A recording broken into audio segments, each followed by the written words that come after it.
We all know that using a microcontroller to control a single LED only requires one pin. To control 10 LEDs, you would use 10 pins. If you wanted to control 100 LEDs, you could use 100 pins. At this point, you can arrange the LEDs in a matrix, connect the anodes of each row together, and the cathodes of each column together. This way, you only need 20 pins in total. Now, with 20 pins from the microcontroller, you can control 100 LEDs. But the control logic here is not the same as using one pin for one LED. For example, if we want to display the Xiaomi logo, we use the 10 pins for the common anodes, raising their voltage row by row.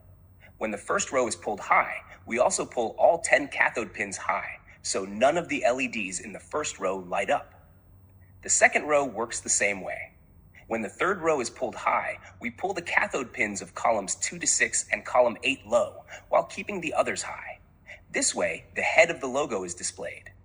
When the fourth row is pulled high, we pull the cathode pins of columns 2, 6, and 8 low, and keep the others high.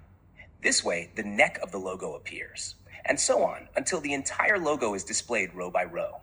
You've probably noticed each time only a few LEDs in a row are lit. So, all we need to do is increase the refresh rate. When the refresh rate exceeds the persistence of human vision, what you see is the complete image of the logo. This is the control method behind dynamic digital tubes and LED dot matrix displays. With this method, you can create all kinds of refreshing animations. Of course, you can also use I/O expansion chips like the 74HC595, which expands 3 microcontroller pins into 8, 16, or even more. I've talked about the 74HC595 in detail in another video. Feel free to check it out.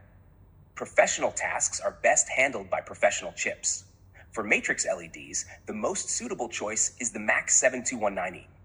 It's a driver chip for common cathode digital tubes. It also only uses 3 pins from the microcontroller, but a single MAX7219 can expand to 16 I/O ports, 8 for the anodes and 8 for the cathodes. Very convenient.